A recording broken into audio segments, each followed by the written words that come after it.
Hey besties, it's Bree here and welcome back to the Today I'm going to be showing you how to make this super cute two-piece ruffle mini skirt set, and I made the top using the Tillie pattern, which is available in the link below.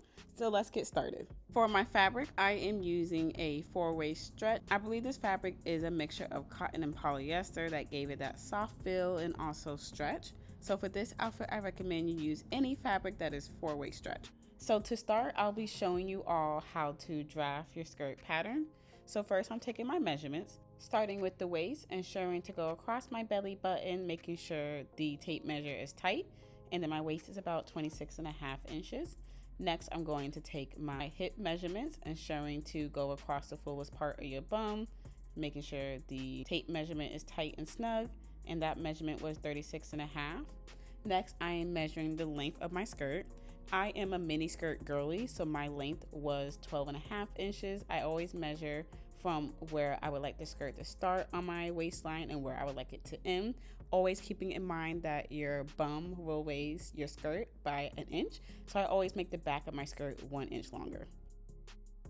Now we're literally taking out the drawing board and we're going to use our measurements to begin drafting our skirt. Starting with our waist measurement first, my waist measurement is 26 inches, so I have that written out. And then you'll divide your full waist measurement in half, and this is how you'll get the half waist measurement. And then to calculate the center point for your waist, you'll divide your half waist into 2, or your full waist into 4. Moving on to your hip measurement, you'll do the same math you just did for the waist. Take your hip measurement, divide it by 2 to get the half hip, and then divide your half hip by 2, and then you'll get the hip center point. And next you'll just need the skirt length. My skirt length is 12.5 inches. Now that we have our measurements, we're going to fold our fabric so that it's right sides facing. Using a fabric pin and tape measure, we're going to begin drafting the skirt pattern. Starting with the length of the skirt, we're going to measure from the bottom of the skirt to the top. I'm marking at the top of the tape measurement to indicate the top of the skirt. My fabric pencil doesn't draw the deepest color lines, so I'm also marking with a pin. Now we're going to draft the waistline. Using the pin I just marked as the center point, I'm going to put my tape measurement there at 6.5 inches, as that's my center point of the waist. Then putting a pin at the front of the tape measurement, and then at 13 inches.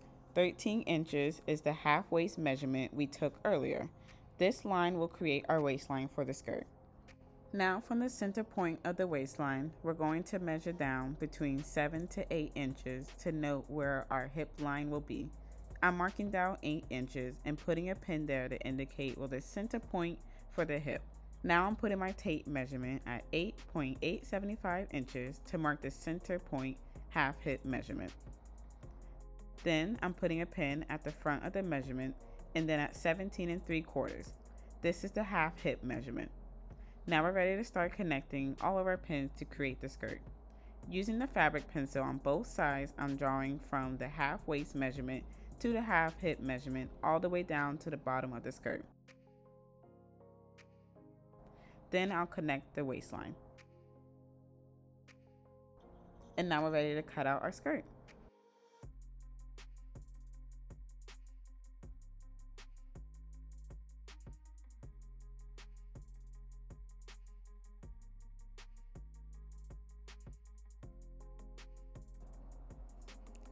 Now we're going to pin our 2 pieces of fabric together, and then we will serge or sew down the sides of the skirt, keeping in mind that since this fabric is stretchy, we are going to take in the size about 1 inch or 2 so that the skirt is nice and snug.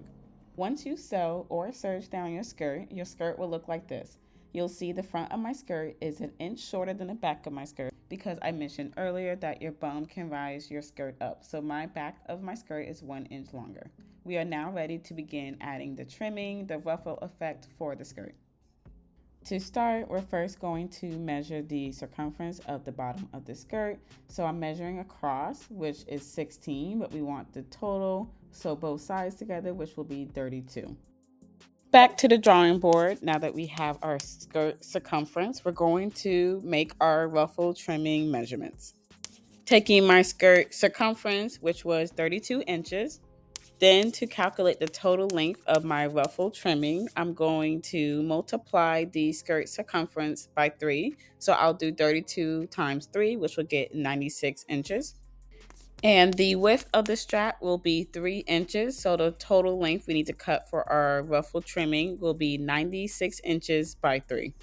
When you cut the strap, it will look like this. Because I needed 96 inches, I ended up needing to cut 2 pieces. So I have 2 straps of fabric cut out that is 48 inches by 3 to make the total of 96 inches. What I recommend you do next that I forgot to do is to go ahead and serge or create the bottom hemming for your strap.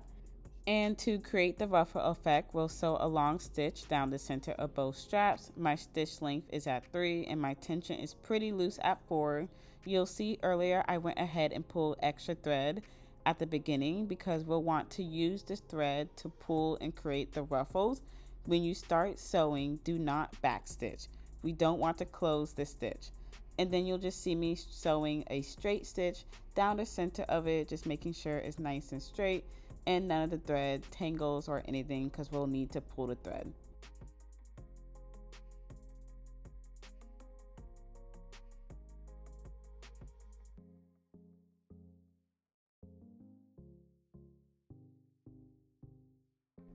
And then once we get towards the end, we're going to do the same. We're not going to backstitch, and we're just going to make sure we pull a good amount of thread at the end so we can use that to pull the thread to create the ruffles. Once you finish sewing, you can begin pulling on your thread to create the ruffle. When you pull on the thread, I usually start from one side and making sure you're only pulling on either the top or the bottom thread. If you pull on both, it will tie the thread as into a knot and you'll not be able to pull the fabric on the thread. So as you pull the thread through the fabric, you can see your ruffles creating, and you're just going to keep pulling until you have the desired ruffle effect that you want.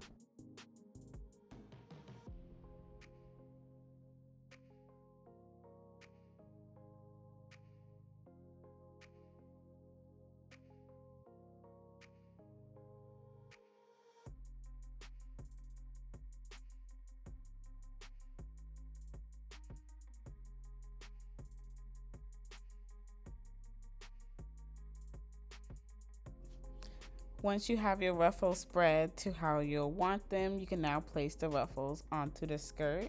You'll just want to make sure the ruffles are long enough to go across the skirt.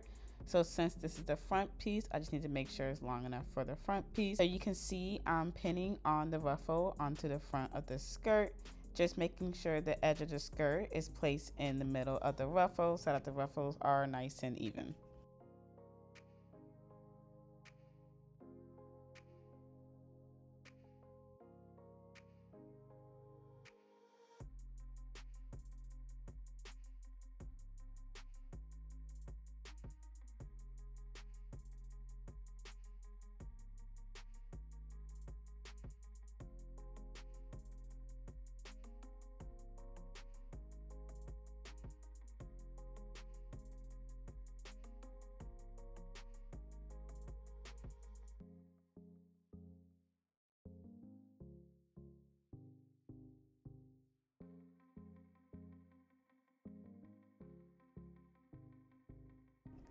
Now we can begin sewing on the ruffles onto the skirt.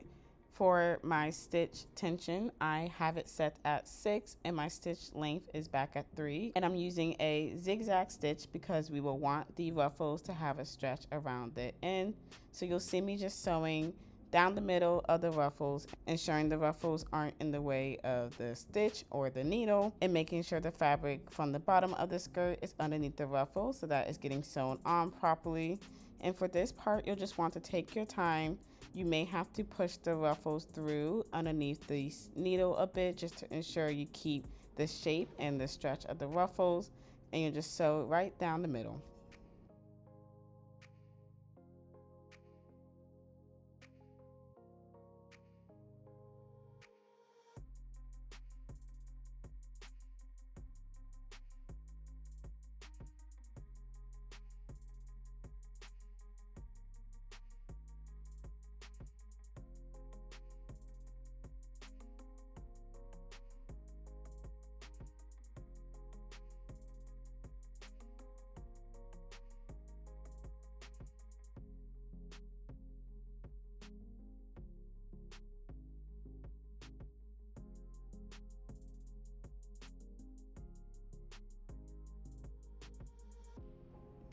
And now that I finished sewing on the front part of the ruffles, I'm going to add on the back part of the ruffles. You'll see I'm tucking in the front part of the ruffles just to close the edges, and then I'm going to do the same to the back part of the ruffles, tuck in the side ends of the ruffles, and then sew the ruffles together at the side seam to make it look like one full ruffle. And then I'm going to do the same as I did for the front, pin on the ruffle and sew it down, and then the ruffles will be complete.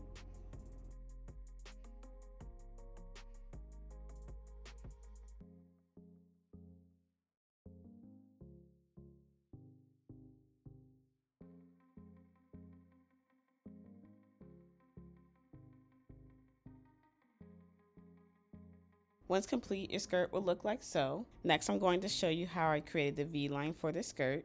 So I fold my skirt in half to mark the center point at the front of the skirt, and then I mark that center point so it'll be the center point of my V-line. Then I'm going to make sure I'm only cutting the front of the skirt and cutting a nice V shape for the V-line, as you'll see me doing here.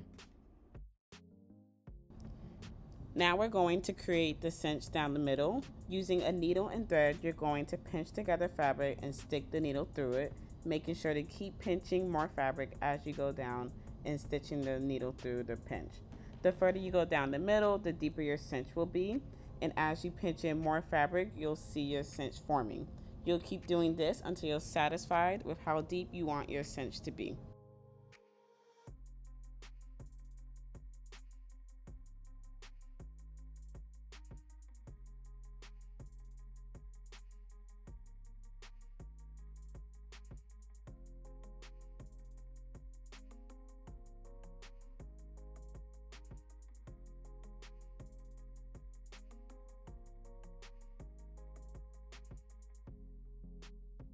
To finish off the skirt, I want to line the skirt with lace trimming, so I'm just placing lace on top of the edge of the top of the skirt, just pinning it down, and then once it's all pinned down all around the perimeter of the skirt, I'm going to use a zigzag stitch to stitch it down, and then the skirt will be done.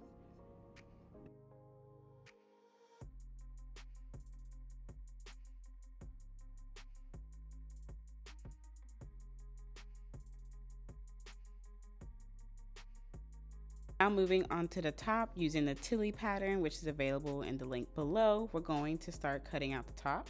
I have my fabric folded right sides together and placing the pattern on the edge of the fabric, and I'm just going to cut out one front and one back piece.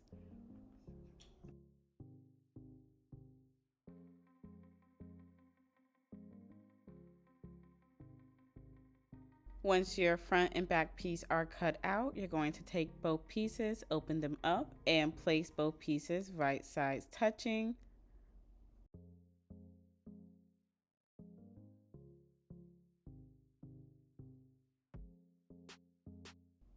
Once both pieces are placed right sides touching, you're going to pin down the sides, and then once pinned down, we're going to sew or serge down the side, keeping in mind that since this is stretch fabric, we're going to take it in about 1/2 inch.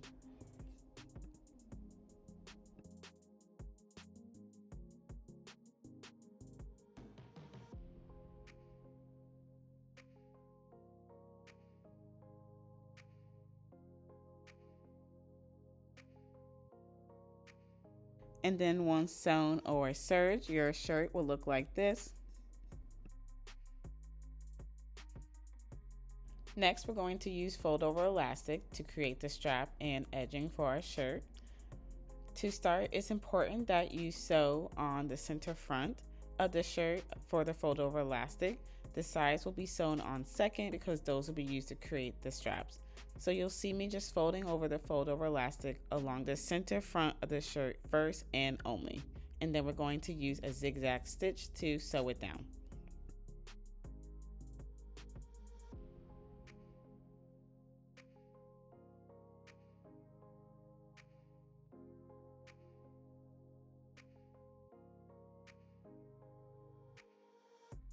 I've went ahead and sewn down the center front elastic with a zigzag stitch. Link below is a detailed video for how to sew the Tillie top if you want a more detailed tutorial. Since I'm making it extra small on the pattern list to use 16 inches for extra small for the strap, I'm going to start my strap at 16 inches and mark where it is. Then after the 16 inches, I'm going to begin folding over the fold over elastic over the edge of the center.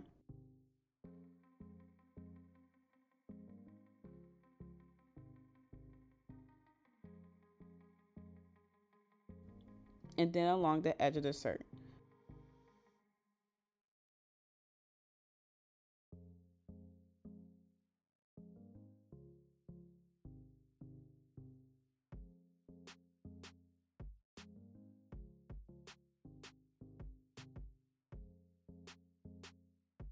Once I get to the other side of where the center front is, I'm going to fold over the edge of the center front and then pull 16 inches for my final strap. Then I'm going to sew the straps around the edge with a zigzag stitch, completing the straps.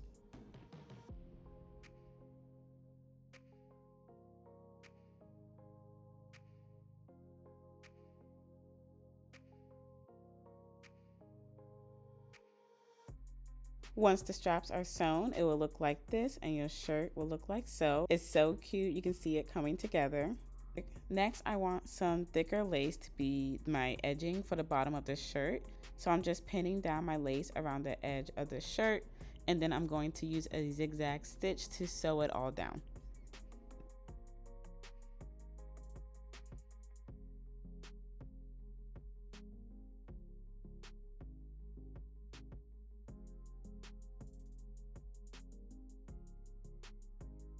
Here, making sure I'm using a zigzag stitch, I am sewing around all the edge of the shirt to sew on the lace.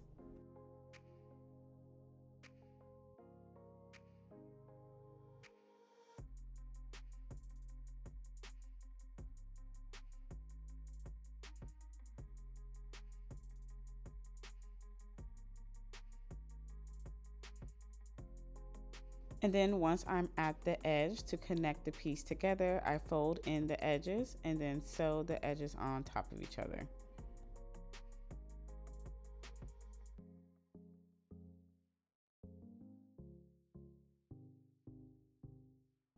Once the bottom lace is sewn on, the shirt will look like this. It's so cute. And then for the final touch, I wanted to sew on some smaller lace at the top. So I'm just going to do a zigzag stitch across the middle of that and the shirt will be done. And then here is the final product. Oh my gosh, isn't it so cute? Thank you guys so much for watching. Let me know in the comments what you love or what you hated and what you want to see next. Bye.